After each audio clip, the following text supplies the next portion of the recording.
All right, everybody. Long range 1004. I don't know how much longer we're going to be able to keep this up. That just continually adding upon. But we thought of perhaps one last idea. Every time we come out with a new long range 1000 blank, we think maybe we got one more trick up our sleeve here. So who knows? Maybe we'll keep going. I don't know. You'll have to throw out suggestions. We're always asking for suggestions. We've had some listeners. We've had a listener special now, so we are listening. I was toying back and forth, Mark, between that intro and also telling everybody that I just ate a dog treat.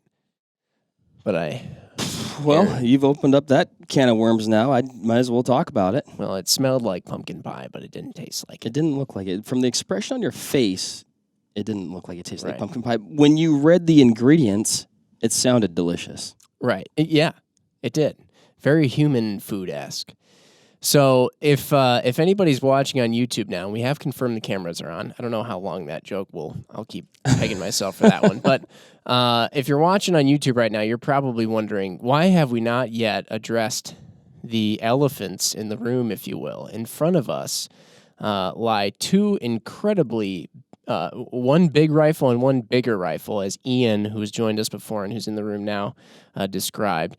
And we also have a new guest, Jeff here, who will introduce himself before we get too into the weeds here on Long Range 1004. But yeah, Jeff, thanks for coming out. And for the listeners out there, tell us a little bit about yourself, any fun facts, or yeah.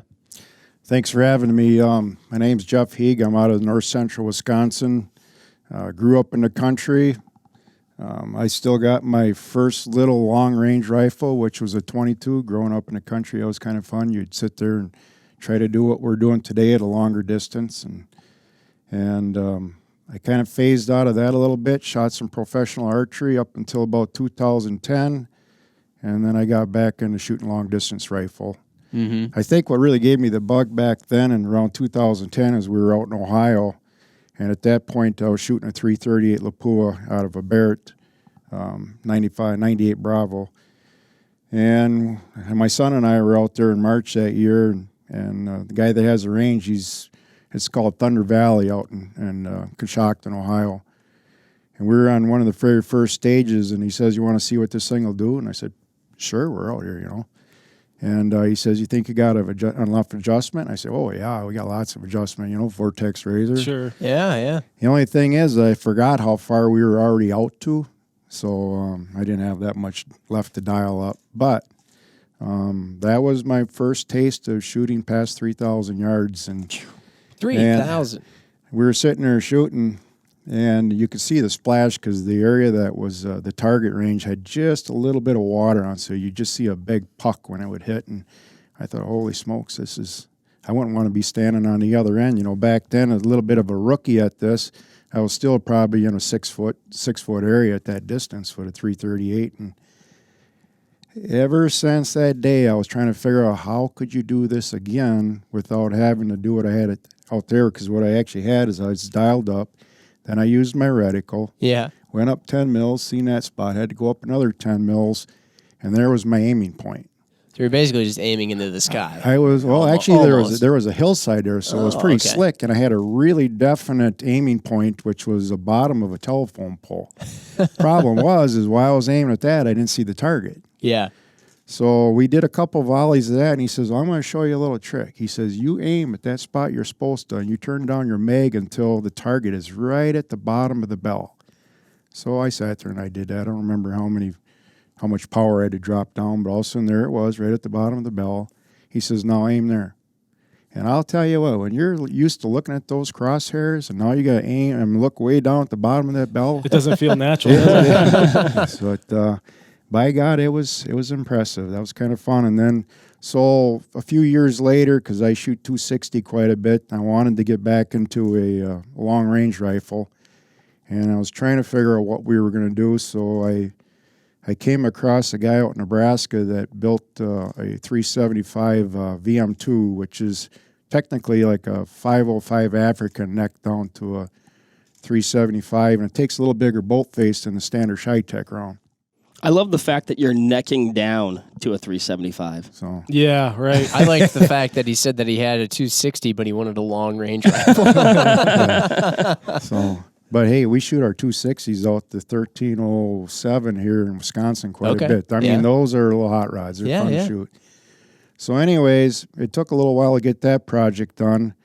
And what we did on those rifles, because we got a couple other 375 Snipe Techs, which is kind of comparable to that, is in order to be able to shoot to 3,000 yards plus and be able to aim at it, we mounted 80 MOA rails on them. Incredible. Now, a lot of people would sit there and look at it and say, well, how are you going to shoot a 100-yard target? Well, what we did is we mounted all Gen 2 razors on it. Okay. And theoretically on the MRADs, you have 28.5 mils that you can use in there on the adjustment. So with the 80 MOA rail, and most people will sit there when they're trying to zero a scope, they'll run a turret to try to get to zero. Well, we actually went the other way with it. So we were actually getting farther away from the zero than on the opposite side of the reticle than what folks were trying to do. So at the end of the day, our 100-yard zero was a 9 mil hold under. Oh, so we're still using that hash mark. We still got a reference, which is like 30-some inches of actual impact over the crosshairs. But the nice part is when we finally start getting into the usable area, which is with these guns, you're shooting maybe 1,500 yards and beyond. Well, now we're almost right at the crosshairs. Mm-hmm. So now we got 28.5 mils of adjustment and then 10 more mils of holdover. Yeah. And that was the key to be able to shoot and hit a dot at 100 yards if somebody asked you to, and then still be able to handle 3,000 yards with those rifles. That's pretty slick. That is very slick. Now, we're talking about the rifles. Man, there's so many things that we can get into. And if you haven't gathered by now, by clicking on the title of this podcast and by what Jeff just discussed, we're talking about ELR, Extreme Long Range Shooting. And to Jeff's point, when we talk about a 260 that can go out to 1,300, a hot rod cartridge like that, that doesn't actually even grace yet the essentially entry in range in extreme long range shooting, which from what I've gathered, it's not ELR unless it's 1,500 yards and beyond. Well, right? It's interesting you bring it up. And if we back up just a little bit and talk about ELR and kind of like what it is, there's a couple definitions that have persisted till today about ELR. And the one that I kind of subscribe to, I think it's cool, is it's a rifle system, taking a rifle system and shooting it at a distance that's typically beyond what most people think of as the max effective range. Or another way to look at it is taking a particular rifle and shooting it at transonic to subsonic velocities downrange. So the reason why I make that distinction is, a growing subset of ELR right now is rimfire ELR. And you think, a 22 long rifle, that's not hot rod cartridge by any stretch of the imagination. But think about it. If you're shooting a 22 at 250, 300, 350, maybe 400 yards, that absolutely is ELR. You're past that transonic region of that 22 long rifle starting velocity, and you're having to negotiate the same kind of challenges that you are with a big rifle like this. Yeah. You need massive amounts of come up in your scope. You're dealing with second order variables like spin drift and things that you wouldn't normally have to deal with a 22. So in my book, that's maybe even, you could argue, a more accessible for everyday person part of ELR is rimfire ELR. Yeah, Exactly. yeah. So, and with that being said, part of what ELR comes down to is essentially it is cartridge and platform based. Yeah. So to say to somebody, hey, you're not shooting ELR if you're shooting a 22 out to 500 yards because it's not 1,500. It's like, okay, well. Right. If we're not shooting mortars here. If you're shooting your 30-30 Winchester at 700 yards, you're an ELR shooter, Okay. You're shooting your 308 at 1,500, you're ELR. Yeah. So. Yeah. Now, when we discussed most everything and what we discussed in this series has kind of led up to 1,000 though, and I think what so many people are interested in, probably you've piqued a lot of interest in this ELR rimfire kind of thing, but to kind of take this that step beyond is to discuss shooting out at these very extreme distances. My first question was, when you look at guns of these nature, you guys are shooting out these guns. These aren't ones that, like, rim fires that are on the table in front of us. We'll have to get into them, like we said, for those listening. These are going out to some pretty far ranges, right? I believe, Ian, you said you built up this gun for, what was it, the King of 2 Mile? Yeah, so, it's kind of funny. Jeff is, like a neighbor here in Wisconsin, 100 miles north, but I didn't meet him until we were out in the desert at this event called the King of 2 Mile. And that was 2017, I believe. Yep. And so full disclosure, Jeff Heeg is an ELR competitor. Mm-hmm. Ian Klemm is a guy who happened to shoot an ELR match. So for the rest of the conversation, that's kind of like our pedigrees, right? So Jeff he travels around the country and competes in a lot of different events, and I defer to his expertise. I thought it would be neat to try it. I wanted to see what it was like. So at the time, I thought I was building this big bad rifle.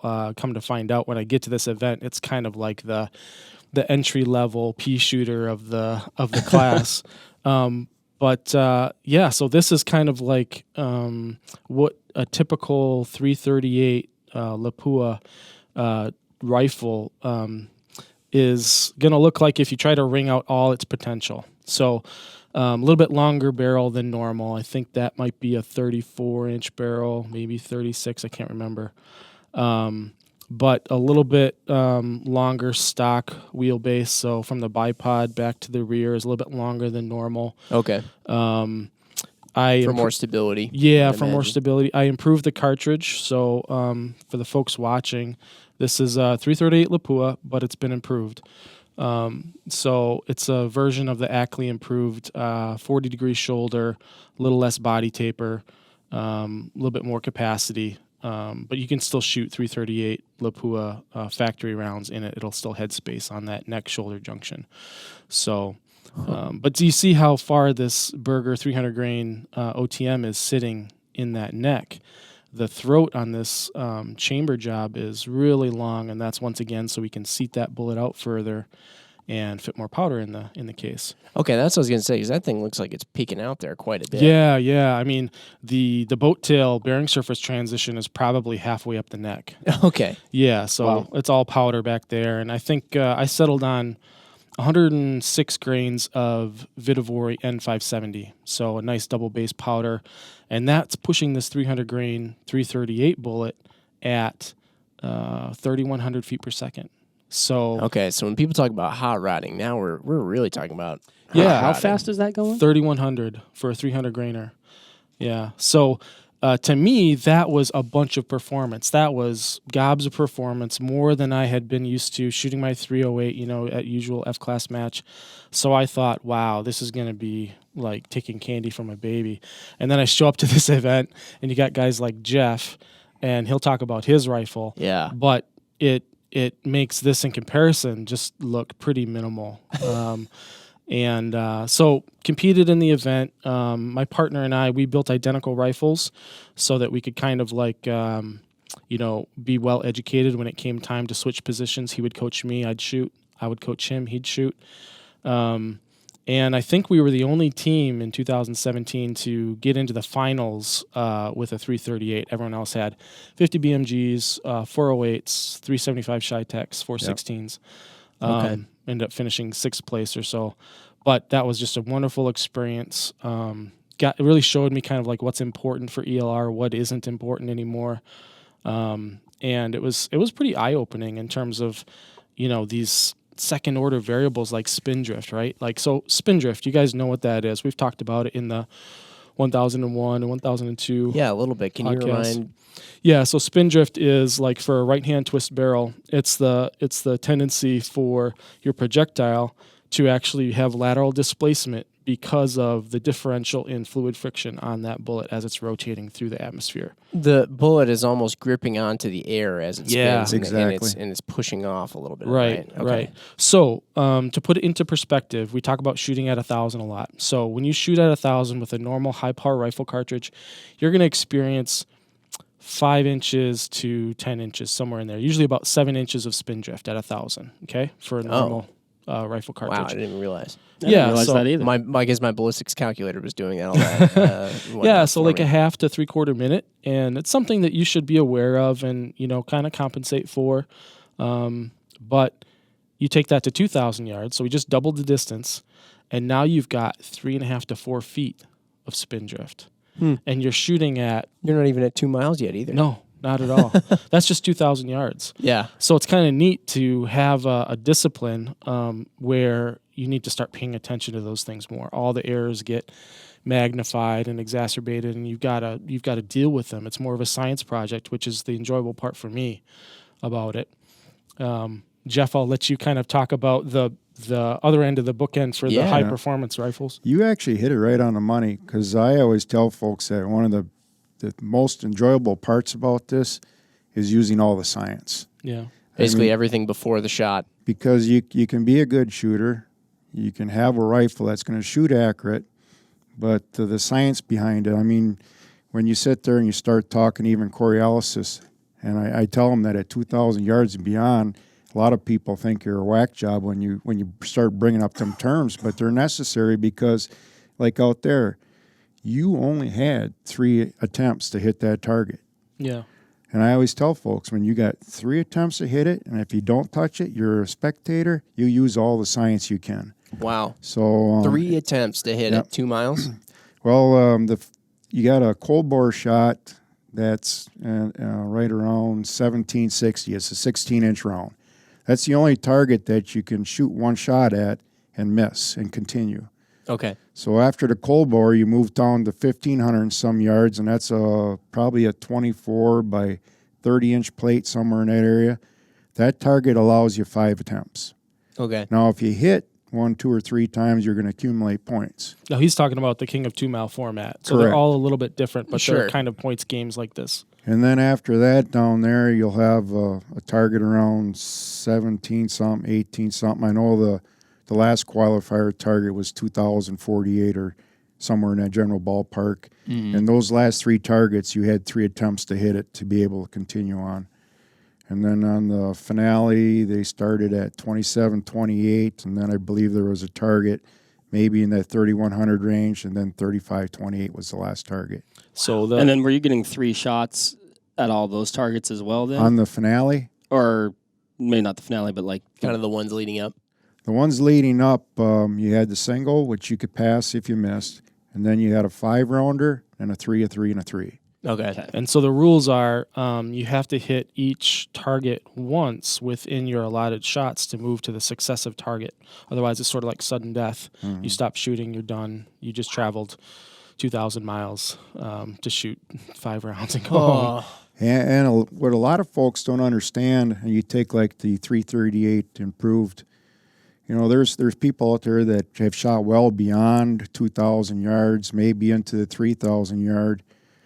But what's different is we're back home, and it might be in the morning or evening. The environment is decent, it's calm, and that's where you can really get out there, and you're in your comfort zone, and you can get a lot of distance. But down there at the 2 mile, you got 9 minutes to get it done, and you're taking whatever wind you're going to get, and on that mountain ridge, there is wind. Oh, yeah. So that's where things really start to dance, and you get to see the people that can keep it together and communicate where they can actually keep moving on. And I mean, I've seen that first 1,500 and some yard target just knock down really, really good shooters because it's the elements. It's the luck of the draw, what time you're pulling in. But it's neat because a good example last year, I was the very first shooter on the first morning of qualifying. And I had all my information all figured out for my distances. And I'm laying there, and they were waiting for something to get set up yet. And the gall darn wind did 180 on me.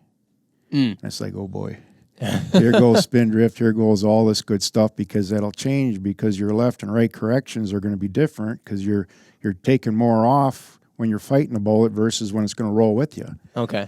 So I told one of the guys to scramble and get my notebook because the night before while everybody was having a good time, I sat there and did all those yardages with 0 wind. So at least I could sit there and kind of walk my way out and then see where we were going to get pushed for windage on. And it worked out really well, actually. And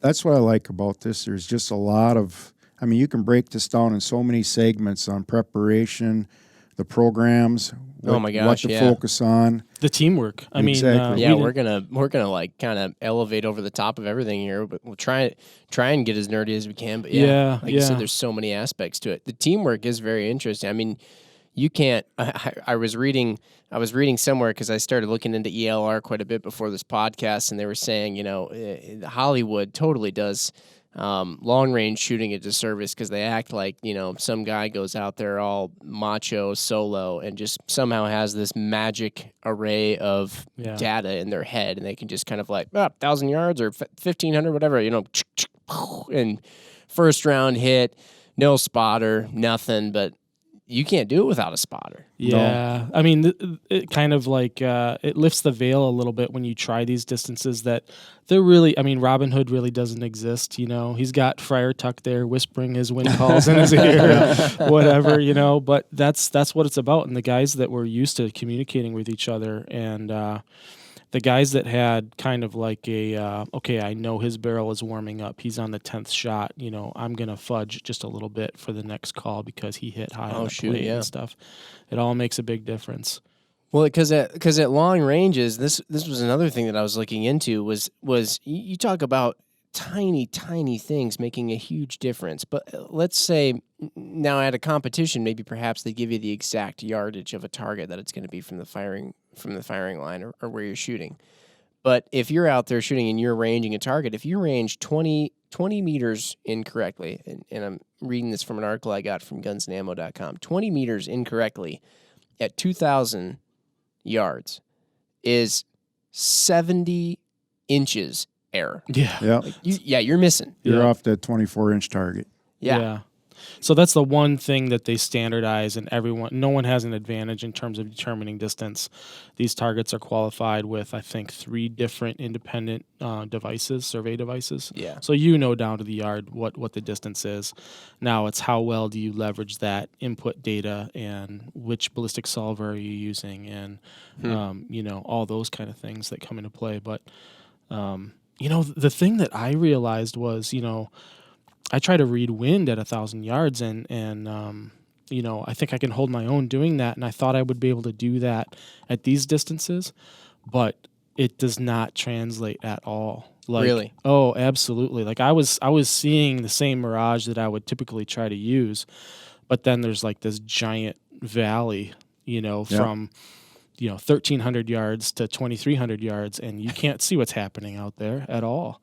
And so what I realized was, this whole one shot, one hit kind of mentality, in reality, it'd be cool if you want to see how close you can come on that first shot, but seeing the impact, seeing where round number 1 goes, getting that empirical data, and then knowing what to do with it afterwards was a lot more important than I had anticipated going into the event. So even though this is 300 grains, it's still a 38 caliber bullet, and it didn't make near the splash, whether it hit a rock to the side of the target or whether it hit the ground and tried to kick up some dirt in front of the target, as the 416s, the 50s, even the 375s, you've got a 425 grains. It just makes you can see trace better. It makes a bigger impact.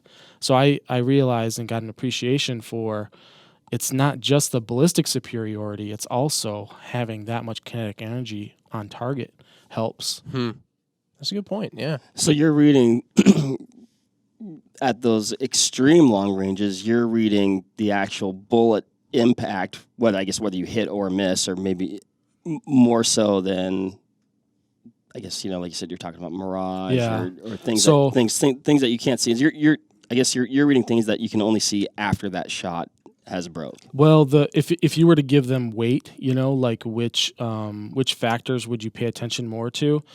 You're still reading wind. I mean, I don't want to give the impression that you can just abandon all hope of reading wind. You get as close as you can reading the wind, and the predominant direction and value. But then after that, it's the fine tuning. Right. And now you have to try and catch that trace as it's coming down from high heaven, with these trajectories. You're trying to catch the end of that trace. You're trying to see, okay, I saw dirt kick up in front of the target, but these targets are suspended. Did I actually shoot over the target? And I'm seeing that's dirt the thing. kick up behind.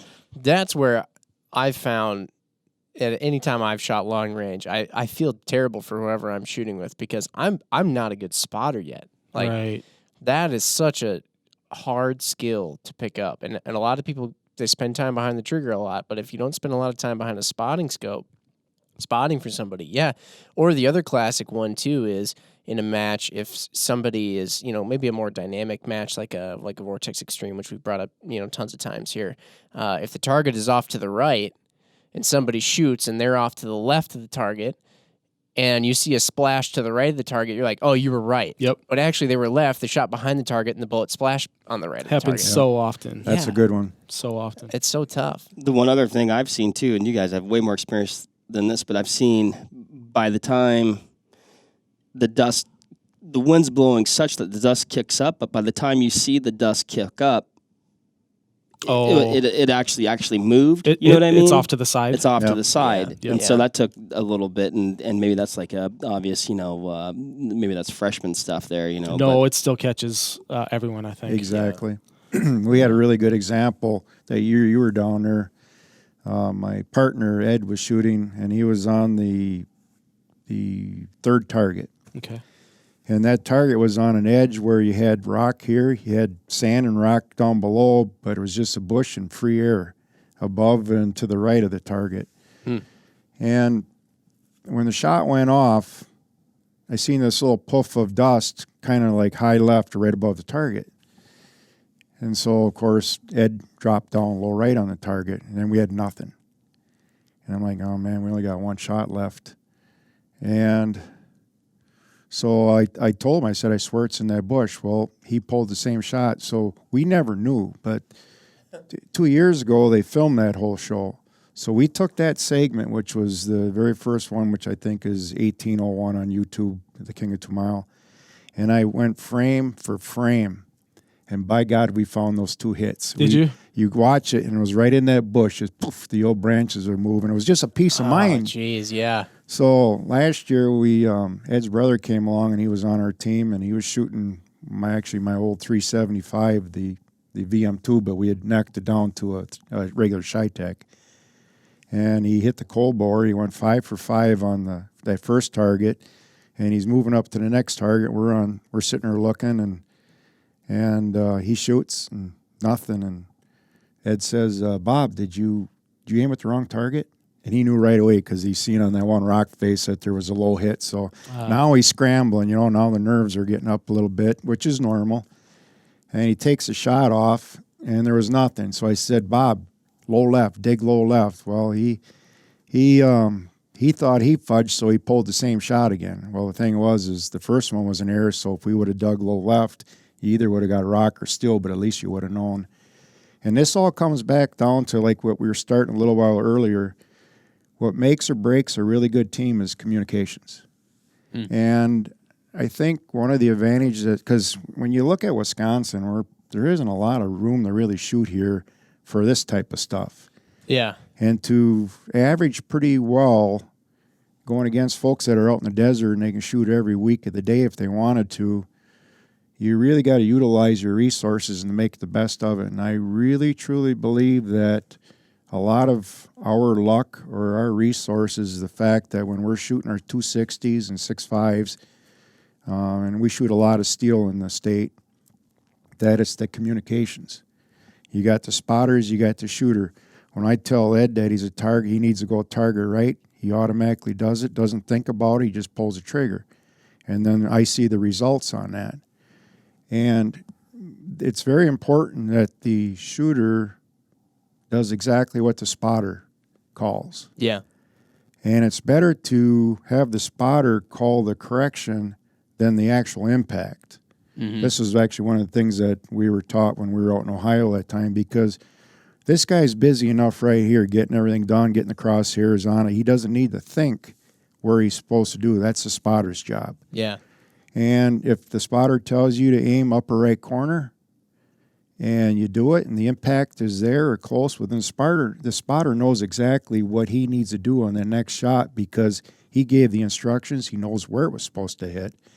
Now, if the shooter decides to do something different than what the spotter called, and he has an impact off on, say, the upper left, well, now he's the only one that knows what happened. And hopefully he's seen that next impact, because if the spotter sees an impact over here now because the shooter decided that, nah, he ain't right, I'm going to do my own thing, well, you just lost your communications because he's worthless now because he has no clue, because he's going to start to give instructions off of an impact that was actually aimed at a different point than what he thought. Yeah, it's like dope. I'm giving instructions off of bad dope, essentially. So that's pretty. Yeah, that's interesting. That is interesting for sure. And you will find that if you watch any of these ELR events or even something local, the guys are shooting where they got their little team, communications is what's going to make or break a good team.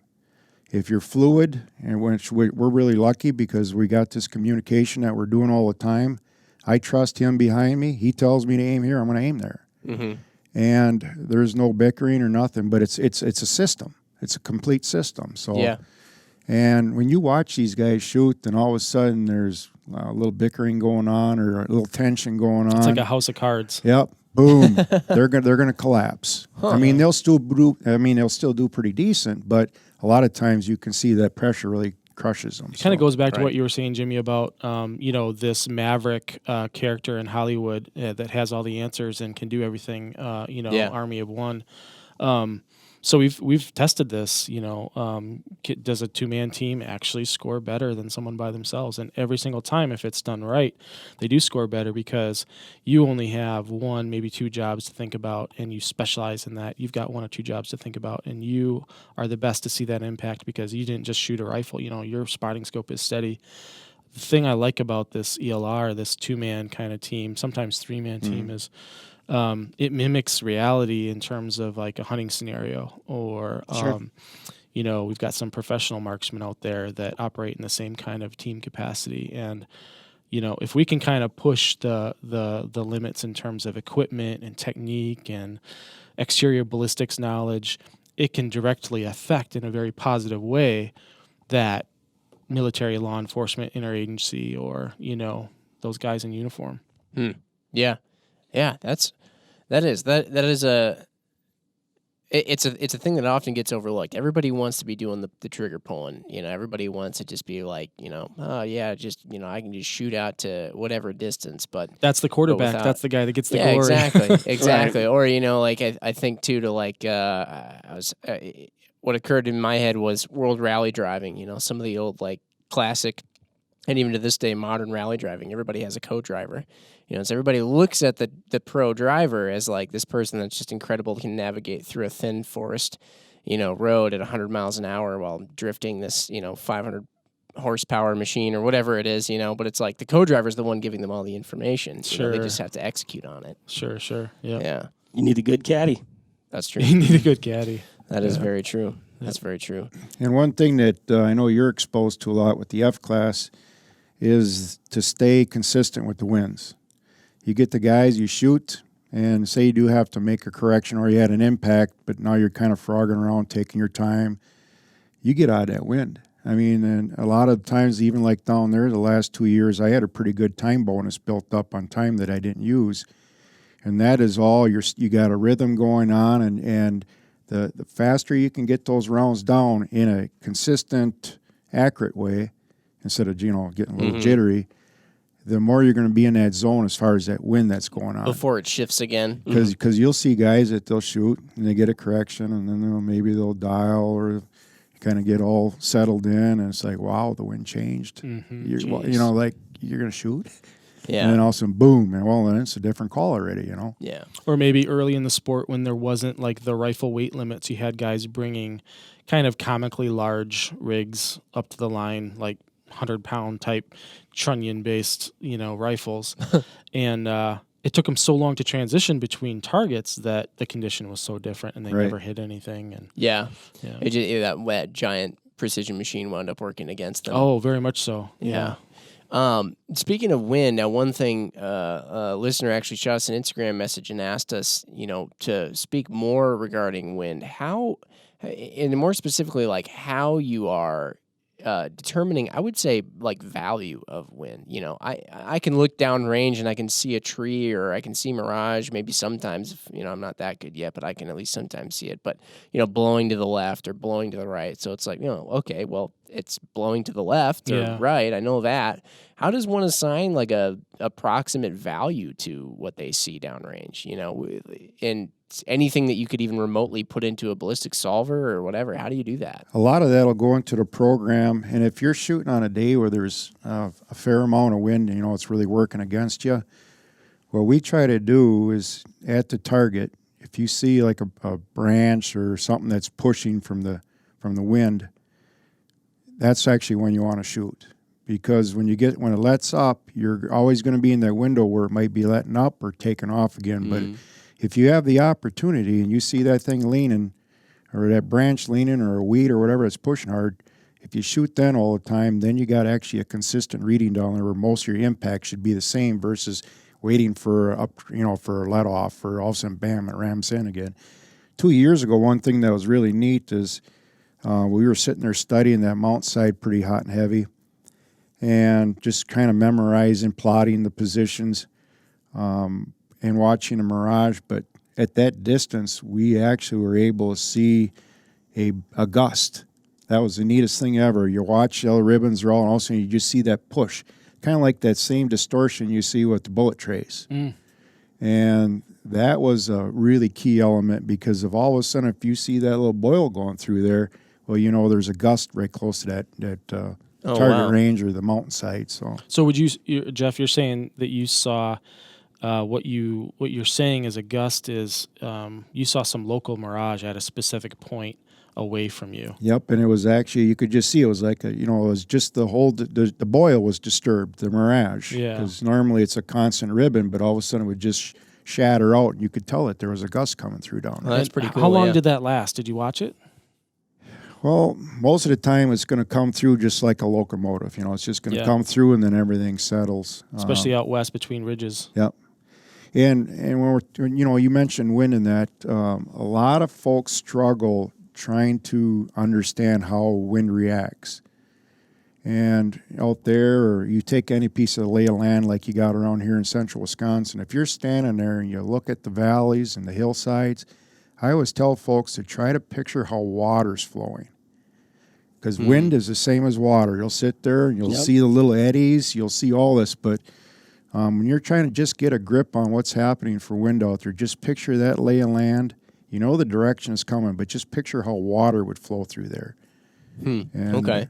If a person wants to get and I've used this deer hunting actually, but if you take a piece of milkweed and drop that, and I mean, you're seeing it on a much closer scale, but I mean, you'll see that and it'll hit, maybe it'll come where a tree is and it'll go around that tree just like water would. It's an interesting, I guess it'd be a representation of what you're talking about on a much, closer scale. Or like you'll see that piece of milkweed go towards like a cut in the ground, and we're talking about like a, a foot wide like rivet or rut, and it'll speed up. Because all of a sudden the wind is like Bernoulli principle, right? It's going faster because it's being constricted. Constricted. Yeah. So to answer your question about value, so what I do, can you tell if it's 5 mile an hour wind or 10 mile an hour wind or? Yeah. So for me, it starts with a building block. I do like a bottom up estimate, and my building block is a 1 mile per hour. I commit to memory for a specific cartridge. What does a 1 mile per hour full value look like? What's a full, when you say I'm full sorry. value? Okay, so that? Like that would be a wind coming from 9 o'clock or 3 o'clock. Mm-hmm. Oh, okay. So straight on straight 90 across. degrees. Perpendicular. Yeah, perpendicular. Yep. So I'll commit that number to memory. It's going to be this many MRAD or MOA of deflection at a specific distance. And then my second job is to estimate the velocity. So that's probably the hardest. That's the thing that takes the longest to master. But I've sort of got this memory bank full of, fiducial cues. I'll look at grass. I'll look at tree branches. I'll look at mirage. And then I'll categorize all those things and I'll say, okay, I know it's above 5 miles an hour because instead of the leaves moving on the trees, now I've got branches moving on the trees. Okay. Or I know it's above 10 miles per hour because when I look at the mirage, it's almost like streamers that are going at very, very tight ripples instead of like very lazy, high amplitude waveforms. It's Okay. now it's tightened up like a guitar string strung taut. Now I know it's above 14 miles an hour because the mirage is gone. Where did it go? I know it's still blowing. I can feel it blowing, but I can't see mirage anymore. It's because it's blowing above 14 miles an hour or something like that. So I've got all those cues kind of built up and I say, okay, I know what 1 mile per hour will do to this rifle. I know right now my best estimate is a 7 mile per hour wind. It's simple arithmetic, but now you have to do value. So value is it a true full value, 3 o'clock, 9 o'clock, or is it coming from 2 o'clock? Oh. So that's your weight Yeah. factor. So you've got a specific multiplier. It could be 30%, it could be 70%, it could be 100% that you multiply that final number by, and that's my wind hold. Wow. And I think a lot of people, they take a little bit more, less analytical and more experiential take on it, where they say, well, I shoot a 260 all the time. I just know that that's a 2 mil hold for wind Right. with a 260 because Yeah. it looks like a 2 mil hold. I had to hold 2 mils when I saw the wind look like that the other day. And so they're skipping all that arithmetic in between Right, and they're right. just saying, okay, that's a 2 mil hold. Now, and like you said, what you're talking about too, you have to consider each one of those at each varying distance, right? Because what you see happen to a bullet at 200 yards with a 5 mile an hour wind isn't going to be the same thing that happens to a bullet at 1,000 yards or 1,500 yards, 2,000 yards with a 5 mile an hour wind, right? Yeah, it's fairly specific. And also you change platforms and now you've got to reprogram that your brain for that building block. Okay. It's a different because all of a rifle. sudden now you have different bullet, different weight, different spin, different. Yeah, but if you get good at that methodology, I think it lends itself to transitioning between rifles a lot better than that experiential one where Just it's plug in new variables, Right. right? got Okay. a new building block. But Which a lot of process, ballistic solvers will kind of do for you. Yeah. But, do you guys find that there is a ballistic solver that you use that basically, if I just plug everything into it, it's right? Or do you still find that, okay, the ballistic solver is one of my many tools, but I still have to do math myself? That there's still some things that I'm having to do, it's a good question. still isn't doing every single thing. What would you say, Jeff? I trust the programs. Yeah. And We'll have to and get into your... there's a lot of good programs out there, and this is one thing when you got guys that are spending money on rifles and they want to really get involved in this. I always tell them that even if you had to pay $100 for a program, because there's so many programs you can use in your smartphones now, it's well worth it when you look at what you got invested in a rifle, all the ammo. You're going here, Yeah, you want to that's shoot true. well. Why do you want to find a free app to try to get by? There's a lot of good ones. Applied Ballistics has a decent one. What do you have on this That's a black box, Jim. It's a black yeah, box. It's a little large. black It looks box. like the thing that my UPS guy scans my packages with. I use that one for mainly the real long distance stuff, the big rifle, and it's the program is Cold Bore from Patagonia, and there's a lot of programs that are getting better and better, and Applied Ballistics is there, and a few others, but a lot of old school long distance real ELR stuff is either Cold Bore or Field Firing Solutions. Those two names you see pop up a lot. But there's a lot of good programs out there, but probably the key on it is inputs. Okay.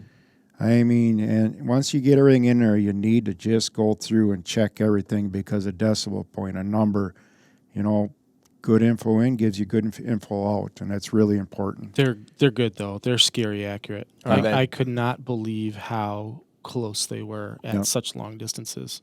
Yeah. If you're diligent about, they've got functionality in there for, temperature biasing.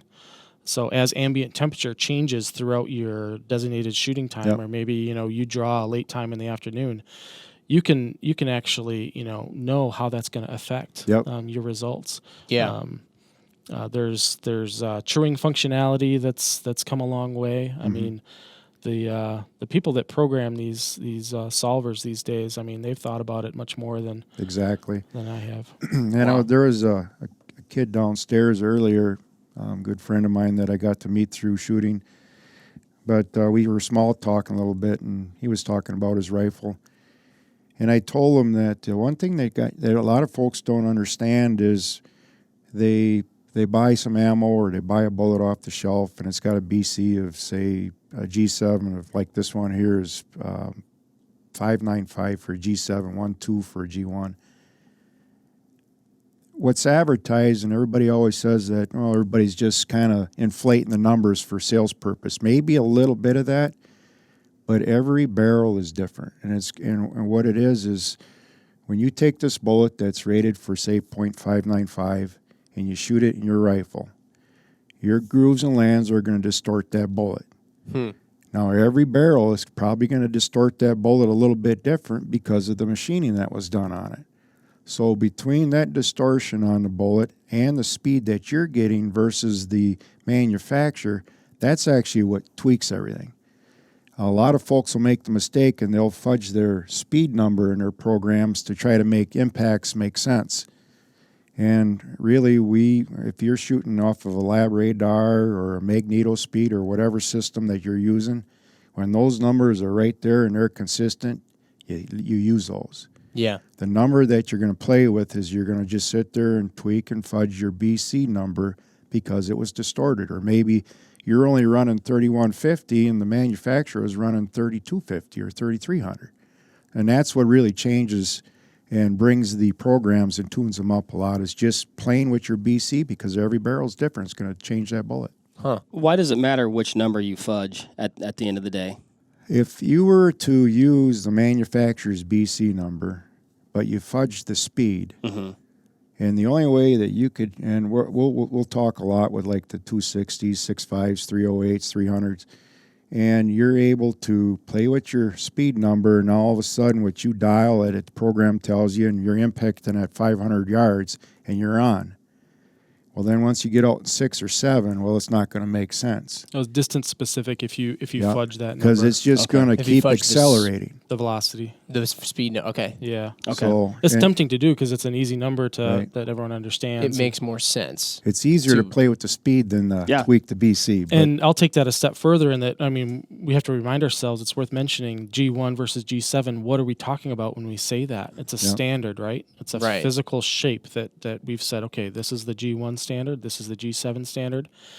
And they become a little bit more fidelic and closer to reality and closer models of the bullets that we're actually shooting.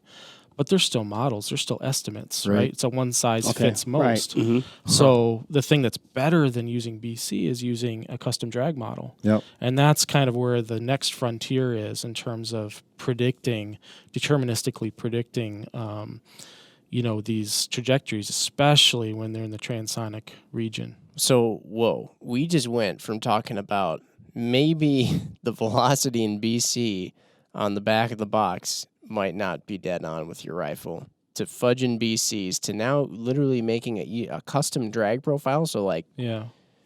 some of the programs years ago allowed you to have a stepped BC, which was kind of neat because you could have a certain rating to match the speed range.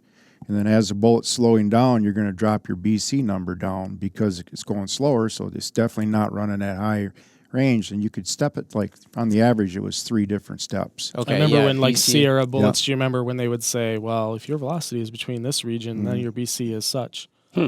So the programs allowed you to put those 3 stages in there. So as you're getting farther out, it knew you're running slower. It would actually sit there and change your corrections. And then that kind of transitioned into the custom profiles, which is kind of common nowadays. And it's basically a fancy way of saying we're taking more data points than just 3 steps. Exactly. Yeah. And they're empirically derived. We went out there and we measured, and now we're applying that measurement to all future shots. So how do you create this custom drag profile? Like, what are you measuring? How are you measuring? Yeah. Unfortunately, it's experimental, meaning Okay. like you have to actually take downrange measurements. That's why it's so expensive and laborious to create custom drag models. They're valuable once you have them and you have that data, but it's hard for guys like us to go out and do it. We have to rely on exterior ballistics experts in the field that measure popular bullets and share that information. Sometimes sell that information to users. How are they measuring things downrange? So they're actually correlating downrange velocity, right, with bullet drop at distance. So if you know those things, you can model literally in 3-dimensional space what's happening to that bullet, what it's experiencing, how well is it retarding the effects of drag. Do they have like really good cameras or? I don't know. Let's see. Like that's where my Doppler radar. Okay. They're taking Okay. downrange measurements with radar. Okay. Yeah. Wow. Okay. Wow. And then are a they look at factoring things in like what if there's a headwind that day that the bullet is fighting? Is that going to play into? I think it is, Mark. Yeah, I mean they have to wait for a pretty unadulterated set of circumstances before Okay. they capture that data because you don't want it to be all messed up from outside influences. But Holy smokes. Normally, and it wouldn't really pay off for the closer range, the 1,000-yard and in stuff, but for this kind of enterprise, it pays Well, off. yeah, because such little tiny changes can make huge differences. I mean, variance of, you mentioned it, like degrees. That these calculators or models have to take into account the temperature. Oh yeah, And I mean, humidity, DA, yeah. whatever the heck DA is. I think Paul tried explaining that once. On density, altitude. Yeah. It's your friend. It is okay. All right. Yeah, So I mean, do you you're- want to talk a little bit about Jeff's rifle? We should talk about Jeff's rifle. It's the bigger one on the table. You said elephant in the room earlier. That one's got a pretty big trunk. Yeah. I'm feeling a It's little the- bit insecure, to be honest, right now. I You don't brought blame that you. up. It's the only time I've ever seen a rifle make the Gen 2 4.5 to 27. I think that looks small. petite. With the sun shield on yet. Yeah, it looks like a 30-18 or like it just looks small on that rifle. So we put this rifle together last year, and I actually had it chambered for the 375 Werner.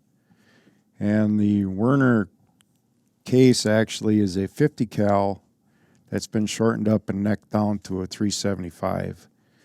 And I was easily Big old case. I Yeah. was easily pushing a 400 grain a bullet at. I could go past 3,400 if I wanted to. And If you wanted to, but yep, you don't want to. Well, I just didn't want to age the brass, so we were running Oh, really well here in Wisconsin at 3361 with it.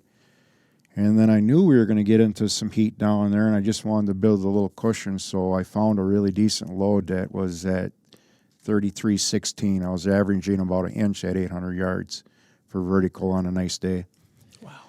And it shot well, but that was a lot of powder and a lot of gas going down a small hole.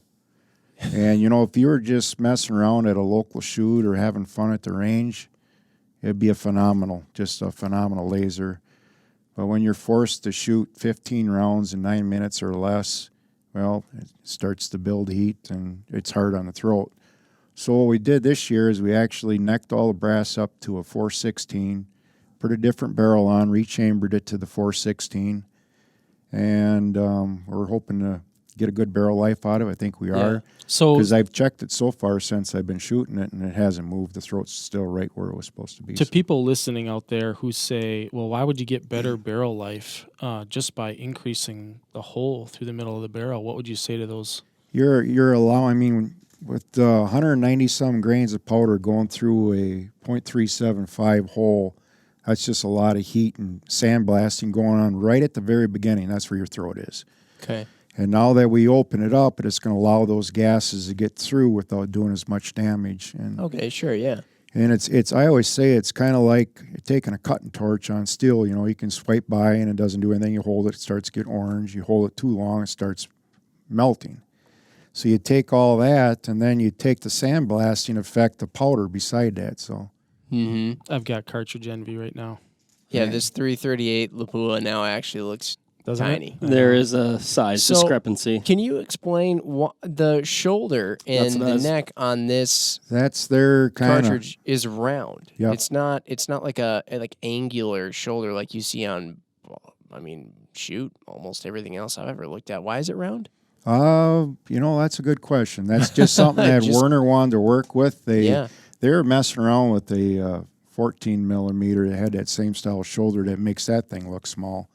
I get, wow, okay. So- And Isn't that hard to shape? Is that harder to shape than this nice they- angular? they size like a dream. Honestly, they do. Really?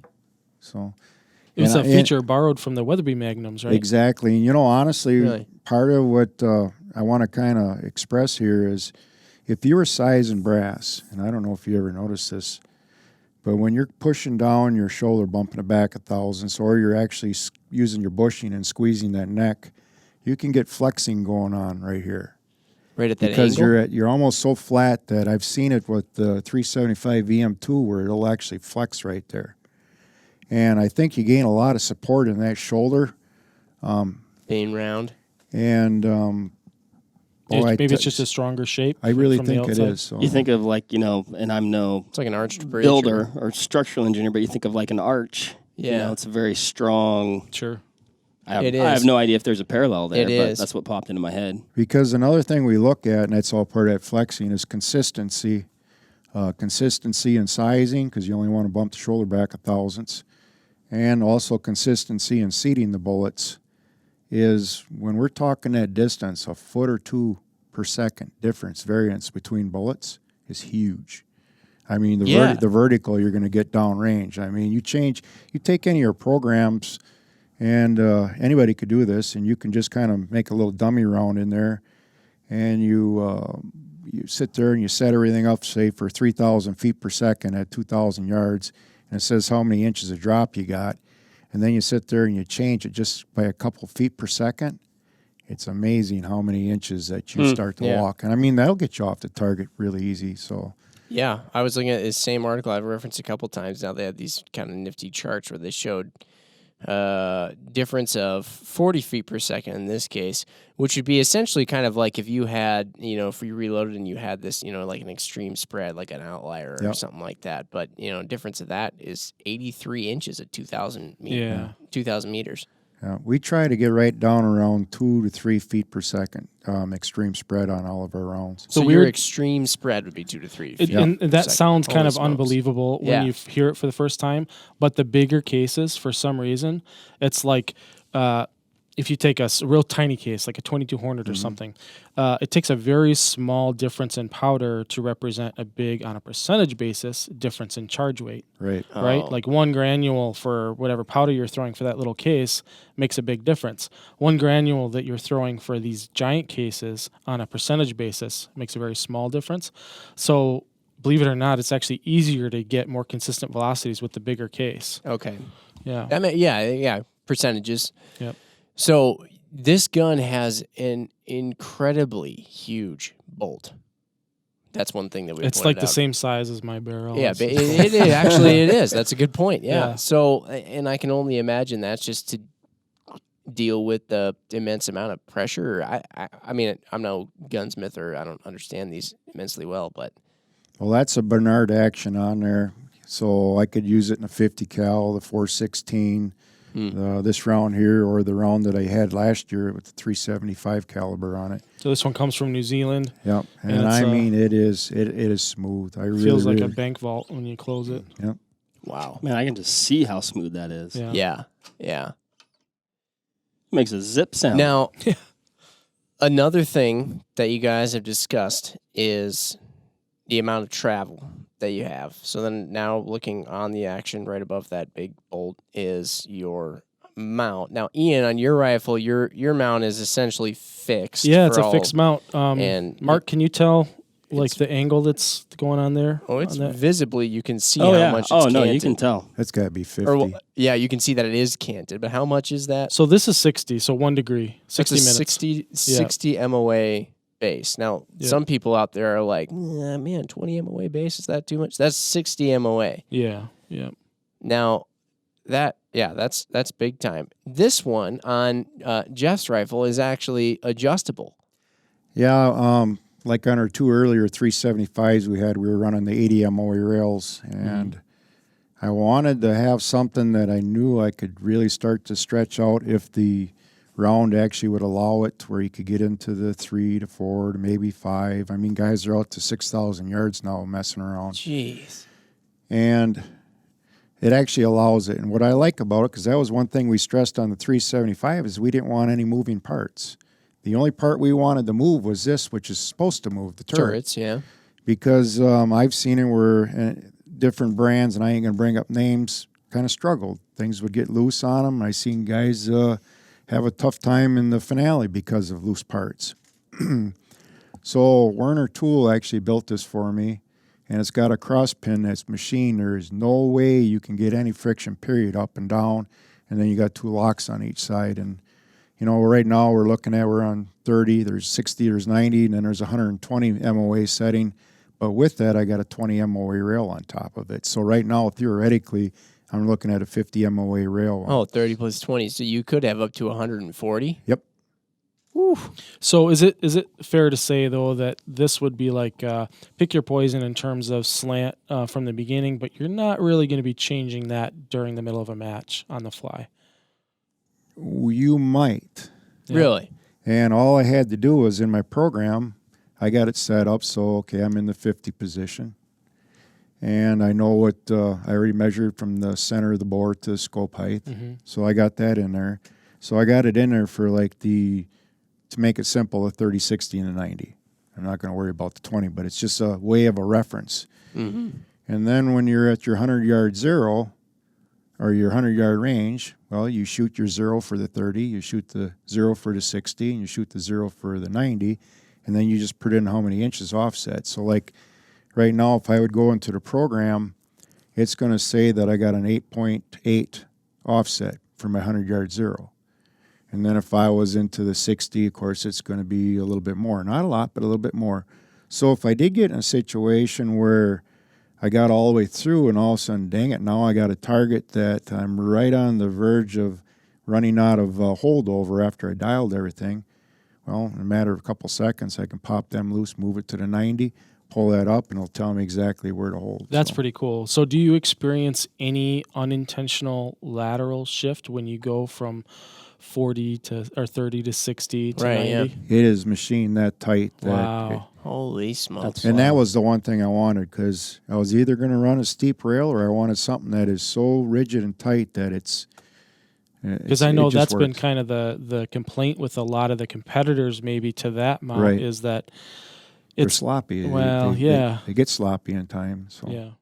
Wow. So is this part, you know, I mean, this is almost like a sleeve over the top, at least it appears to. This is canted, and then this is canted as well then? This whole bar is mounted, and it pivots off of here, and then there's machined holes going across where I can set my side pin. Yeah, the actual this portion right here, the actual rail on top is the part that actually has Right. a 20 MOA cant to it, just like a normal base would. Right.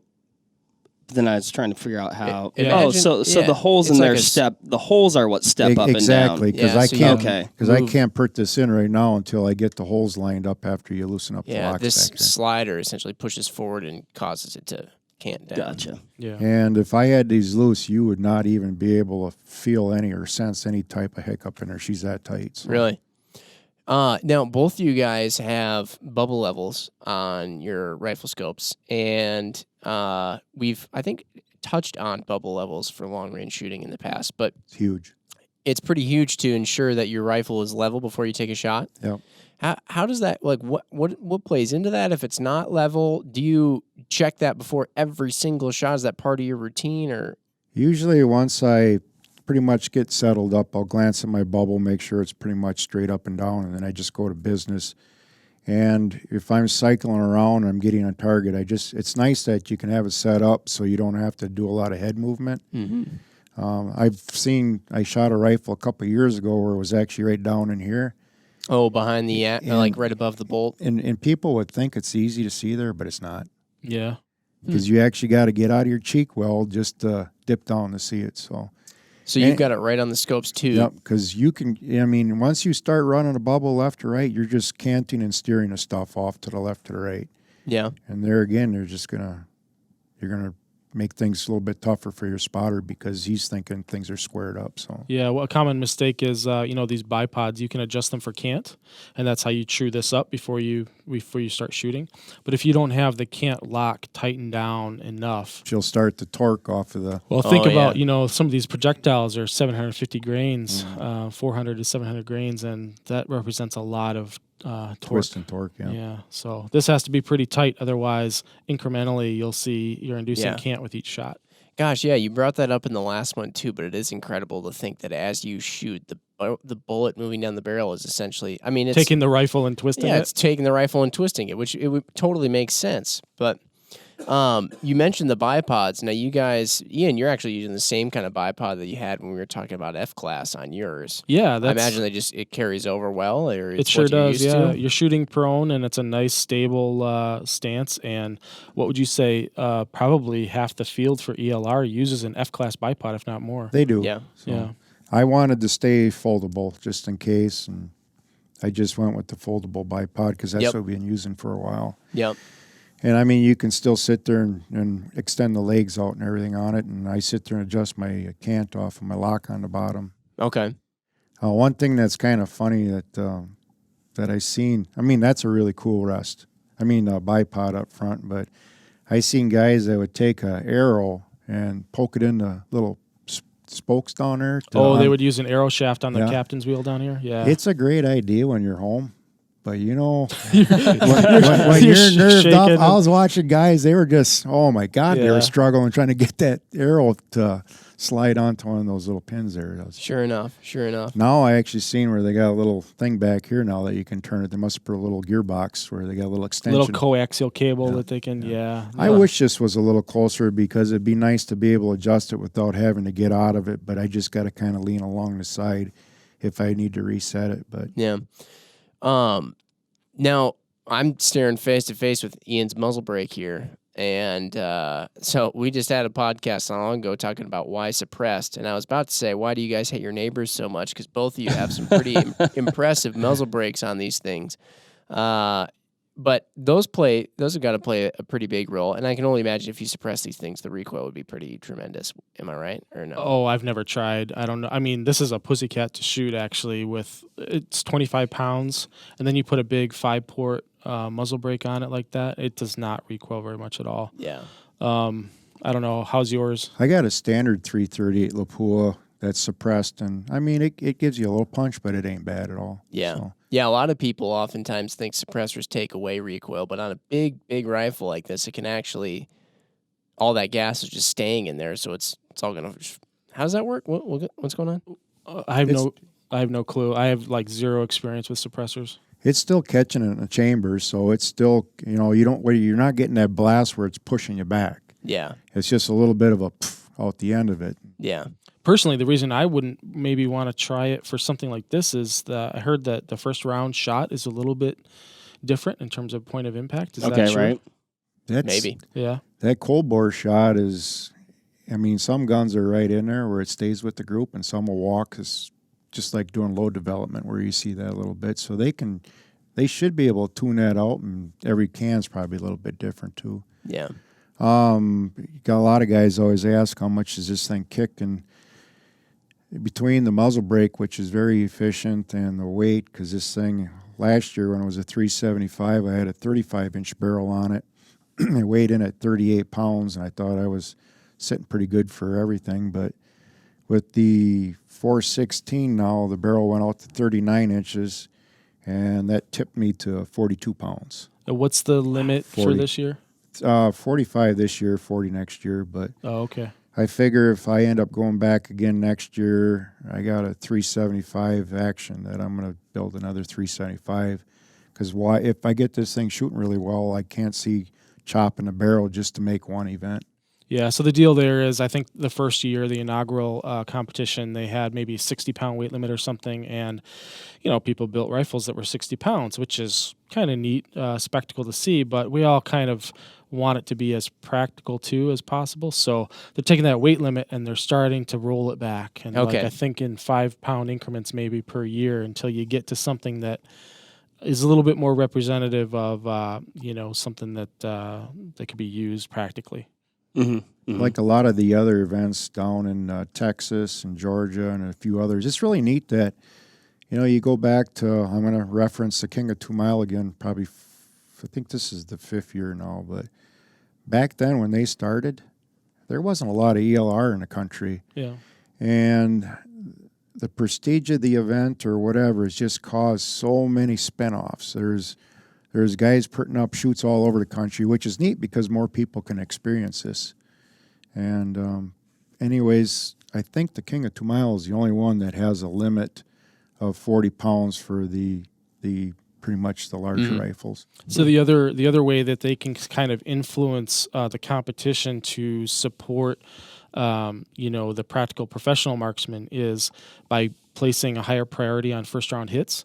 So Jeff was talking about the course of fire where you had, let's say, 3 shots per target. You did up until last year. Right. You got a premium number of points if you hit the first time versus the second or third. So it was the distance times 3 for points if you hit first round, the distance times 2 if you hit second round, and the distance times 1 if you hit the last round. And that was huge, man. Those numbers built up fast, especially on the very first 5-round target. Now this year, they've changed their format a little bit. So, and I don't have it memorized, but they actually did adjust that a little bit. So there isn't such a big skewed boost Yeah. right out of the gate that it kind of makes the longer target have a little bit of prestige versus everybody just smacking the first target and being done, and they scored so high. So Okay, gotcha. Yeah. one thing we actually worked on a little bit is on the muzzle brakes is we wanted to have a brake that had good control, and we did some slow motion videos of it. You could see the gases pretty much coming straight out.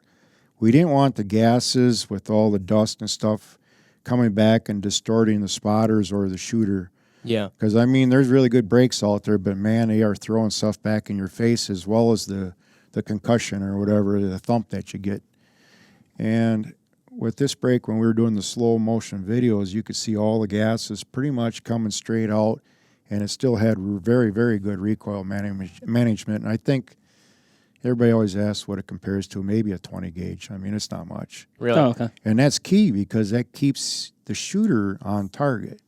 If your spotter's missing something, hopefully you're still there, but a lot of times in this game, you should actually be ejecting your spent case, throwing one in right here, but don't close the bolt. A lot of guys will do that too in the middle of a shoot where they're running multiple rounds on a certain target. Is they'll inject one in, they'll throw one back in chamber, close the bolt, and then they're like waiting or getting on and then finally taking that shot. Well, she's cooking.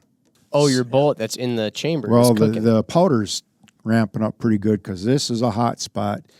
And you'll see a lot of guys that are pretty sharp as they'll get that spent one out, but they'll just throw right here in the Cool part of the gun. And as soon as they're on target or everything is cool, then they just close the bolt and let it rip. So Wow.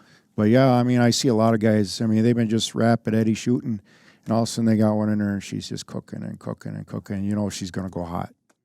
So. And like you said, just these minor differences are having a really, really big effect on that bullet downrange or the velocity or. I totally didn't even think of that. So for some, person listening out there who's thinking to themselves, all right, 1,000 yards, done that, been there, done that. I listened to Long Range 1001 through 1003 with Vortex Nation podcast here, and now I've done this, and I want to get going out further. Like, what's the first step? Is the first step to get a really big fancy rifle like this that's chambered in something crazy like a CheyTac or a BMG or whatever, or is the first step to stretch your current rifle out as far as you can get it, find a partner who's going to spot for you every time you go? What do you do? What do you do first? How does one Yeah, like we talked about before. Find a range probably that is even suitable. Find a range that's safe to do this in. Just because your buddy a mile away can put up a target on his hillside doesn't mean you get to invade the airspace of all your neighbors on the way there. That bullet's got to go high in the air. Yeah. We actually just experienced, or I should say my shooting partner did this last weekend, a pretty eerie situation. He was out in his yard and he heard a whoop, whoop, whoop, whoop, and a click in the branches. Like, man, that sounded like a subsonic bullet tumbling. And all of a sudden he could hear some boom off in the background, and all of a sudden he just kind of shook it off, it's just a one deal. All of a sudden here comes another one. No way. Oh my gosh. So he got in his car and he's driving down because he knew the direction. And he got going, and he's going. He's got his window open. He can hear the shooting. 2 miles away. And I mean, it has nothing to do with we're talking king of 2 mile. I was going to say, this guy wants to be the king of 2 mile. The jester of 2 miles. He's driving along, and he's got his window open, and all of a sudden he sees all these cars parked right here and a couple targets out in an open field. How far away were the targets that they were shooting at? 150 and 100. On an open field, and it's just a paper target. Yeah, no backstop. And the weird part is because I really stress safety. I stress backstops because, you've seen these guys up in the helicopter shooting tracers down, and you just see the spray going back up. Because a lot of folks always think that a bullet hits the ground, it's pretty much history. But here they were on a hillside, and they were actually shooting down into a valley before it ramped back up. Holy smokes. And not a big bluff, but there was a nice little roller. And son of a gun. And they might have been shooting 300 Win Mags or who knows what, because he said he just pulled in and he says, just telling you guys, you might want to consider a better backstop. And they freaked out when they heard how far they went. But, you think about it, and they were actually kind of in a nice, safe angle, but those You would bullets, think, Yeah, the way you those bullets describe were it. still launching and going. They were doing like the old, I used to have a cell phone app game where you try and get the bird to go, whoosh, down in the little valley and shoot up on the other side. They were doing one of those with their bullets. Jiminy. I'm kind of, I get a little grouchy with some of the guys because I grew up out in the country, and so many folks will put up targets out in an open field and shoot at them, and they pretty much figure that, the bullet's going to just kind of die right there or whatever. And, when I was a kid in the country, we used to explore. And there's so many folks that will set up targets and they just got a woods behind them and think that's cool, Well, it only takes one time. And kids don't know any better, and adults will trespass, but it only takes one time, and that's why backstops are really, really important. Yeah. But to answer your question. So find a safe spot. Find a safe spot. Yep. Yeah. And I then, imagine the places you go to shoot these kind of matches and these ELR, that must be like an incredible sight to see. You got to be you got to feel like you're on the moon when you look at it, like 2 miles to. Well, and of course, that's probably coming from the naive Wisconsinite over here where it's like, man, I can't believe that thing's 400 yards away. Well, and then you talk about a backstop, though, like a backstop that might be sufficient at 100 yards. What kind of backstop do you need at 2,000 yards? A mountain.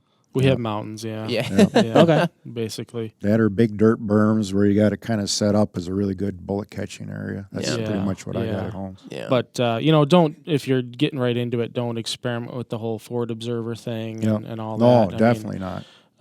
But you don't need a rifle like this. That's the moral of the story, I guess, is you kind of like alluded to it, Jimmy, is you've got your 300 Win Mag at home, or maybe a 7 mag, or maybe not even a Magnum. Maybe it's your 270.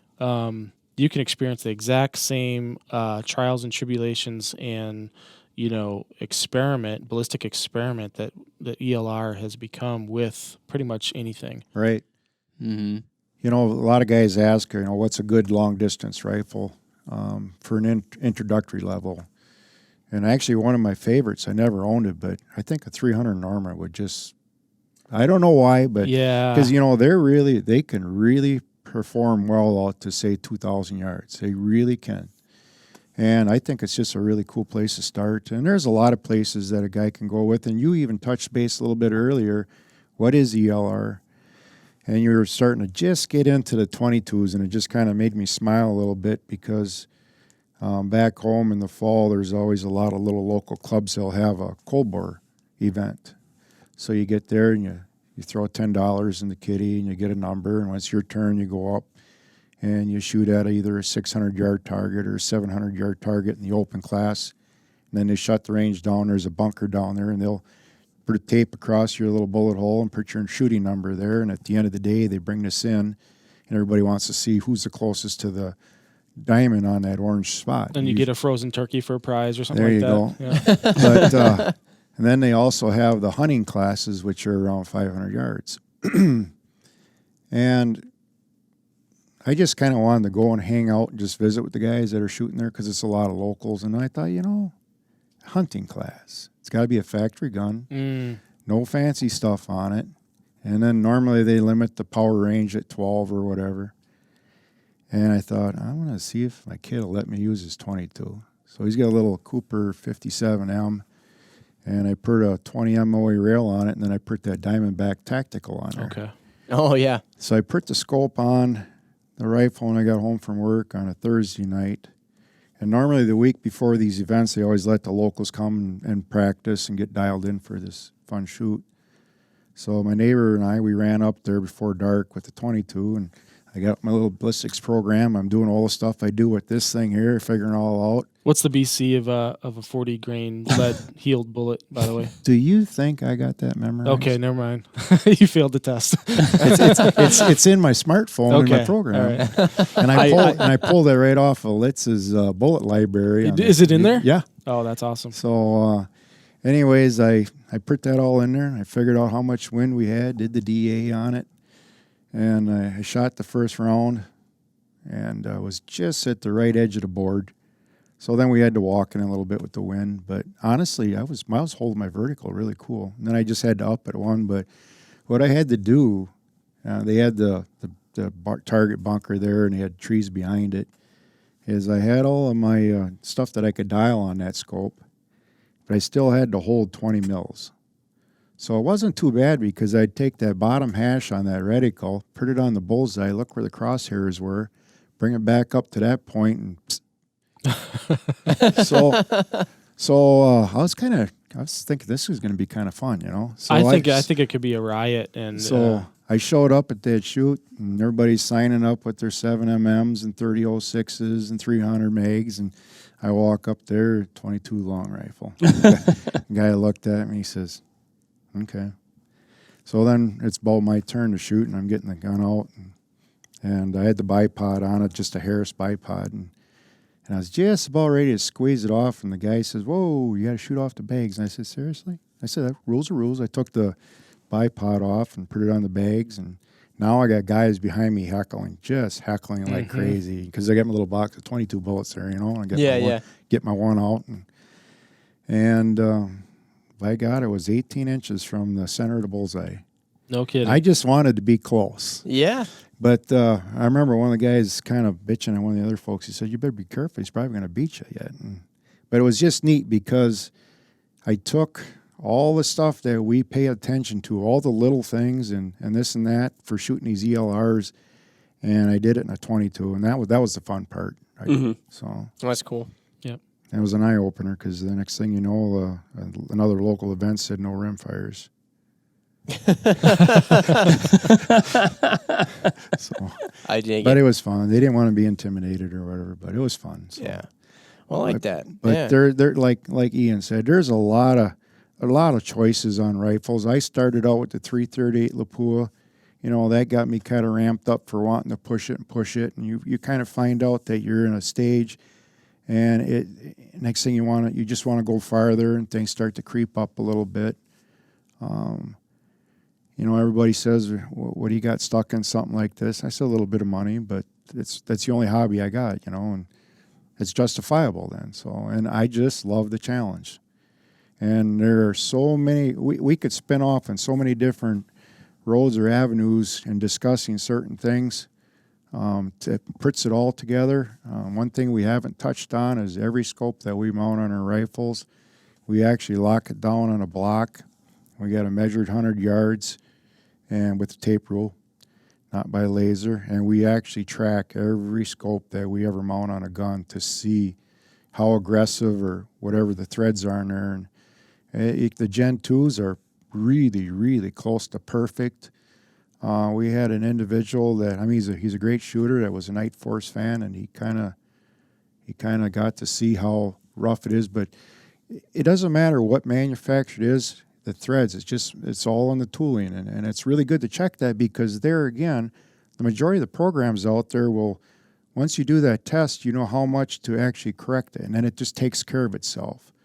And that's a ghost that always gets a lot of folks, because they thought they had everything right, but for some reason it just seems like nothing's making sense. It's getting more aggressive. Maybe it really was going faster than I thought. Well, it could be just the aggressiveness in the threads. They call it the sight correction factor. Calibrating a scope. So yeah, you guys know the kind of machinery it takes to make inner turret screws that are near perfect, and what those tolerances amount to in terms of microns. And it might be 0.5% fast or 0.5% slow, and you actually characterize that with his test that he's talking about. Right. And the Ballistic program has a little input that says sight correction factor, and you literally type in 0.5%, and it'll take that into consideration when it gives you your come up, when it gives you your dope. Whoa. So 0.5% means nothing at 100 yards or even 1,000 yards, Right. but then Yeah, 3,000 yards starts to accelerate. Yep. Wow. Jeez.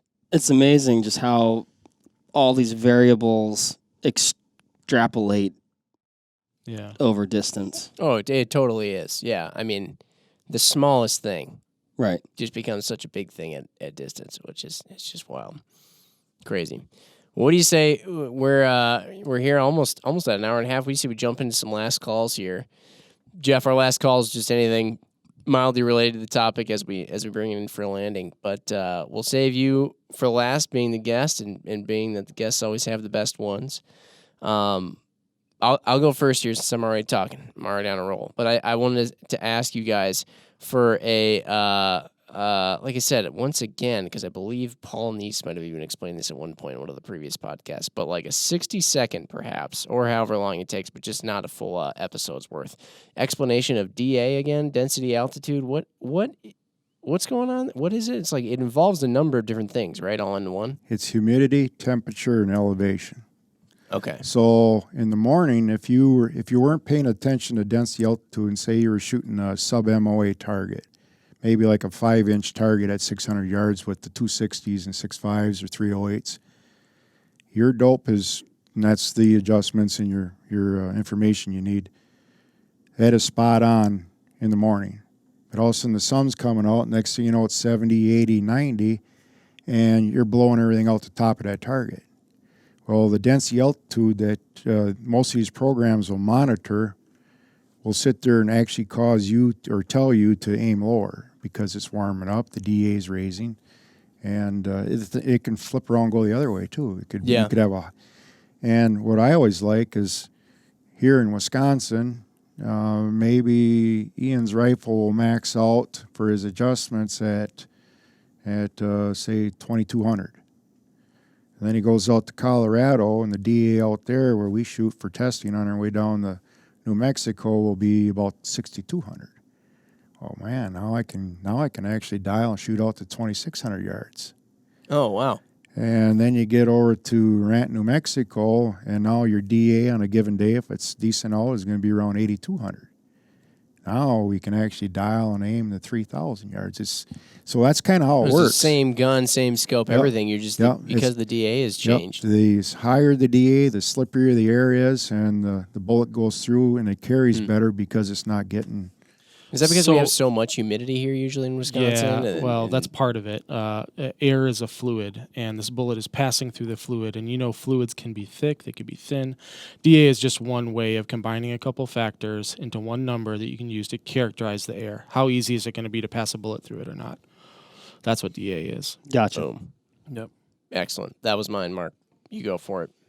Man, number one, I can't believe we're here. When we wrapped up Long Range 1003, I thought I could wash my hands of this whole long range thing, and here we are in 1004. But man, it'll never go away. This was awesome. And I came into this with about 10,000 questions and things to talk about. Luckily, I didn't have to ask any of them because you guys covered all of them.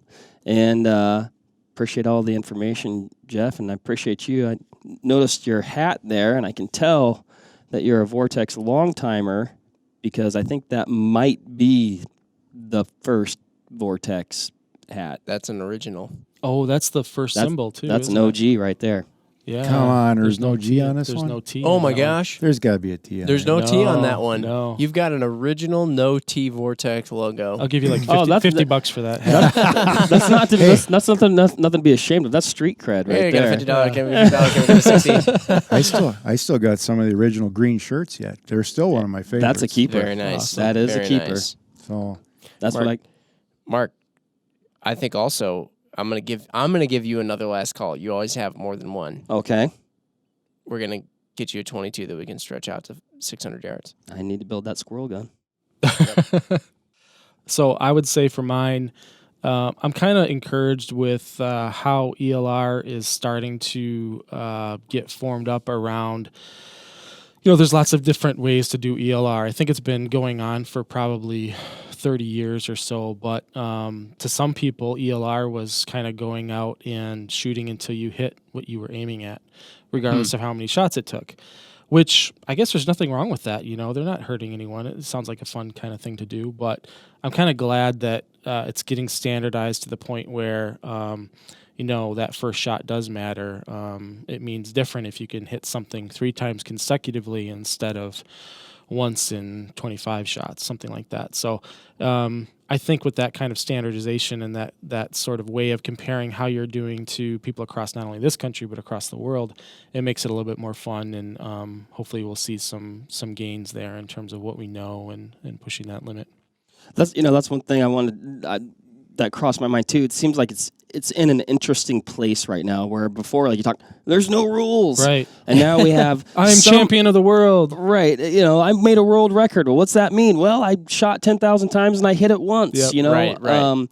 And now we're in the, where there's some rules, but like the rules are somewhat fluid and changing, and it's just kind of still defining itself. And I guess hopefully it just stays fun. Yep. well, that sport's exploding right now. It's just amazing if you look how much changed in the last 3 to 5 years in the industry, even with this stuff. But a couple things here. I first started kind of getting hooked up with Vortex back, and we're trying to figure out it was either 2005 or 2006, and Early. That's where So the it's- old logo came from. so it's been a while, and everything's going really well. I really enjoy the product. It works very well. We use the Vortex Razor spotters, and one thing that's going to be kind of interesting this year is one of them has the MRAD reticle in it, so we're going to see how that works. We've always had a good system, but it's going to be neat to maybe fine-tune it a little bit. So we're going to work with that this year. And, you made a comment on that, Ian. This is a really cool sport. And it doesn't matter what stage you're in it. There's tons of people out there that are willing to give you good advice. And it doesn't matter what stage you are in, and there's never a stupid question. So there's a lot of good potential, fun things to do with this sport. And it's really neat when you start working with individuals at a range or at your place. It's just so neat to see people go beyond what they thought was possible. It's just a good sport. So Sweet. Cool. I like it. Last thing Jeff alluded to. I promise it's the last thing. Jeff alluded to it. Final last call. That eyepiece is a 22 power eyepiece. You're going to be using it with ELR stuff. Yep. These scopes in front of us, Ian, you've got a 5 to 20, and there's a 4.5 to 27 Razor Gen 2 there as well. Now, to shoot 1,000 yards in F class, you're using Golden Eagle 15 to 60 power. Right. That's flip-flopped from what I would think. Isn't that weird? It's counterintuitive. You're but, using lower magnification for these ELR things, but you can still see a target and you can still hit it. Well, it's funny because they're 3 foot by 3 foot painted white steel square targets. They've been standardized kind of at that form factor.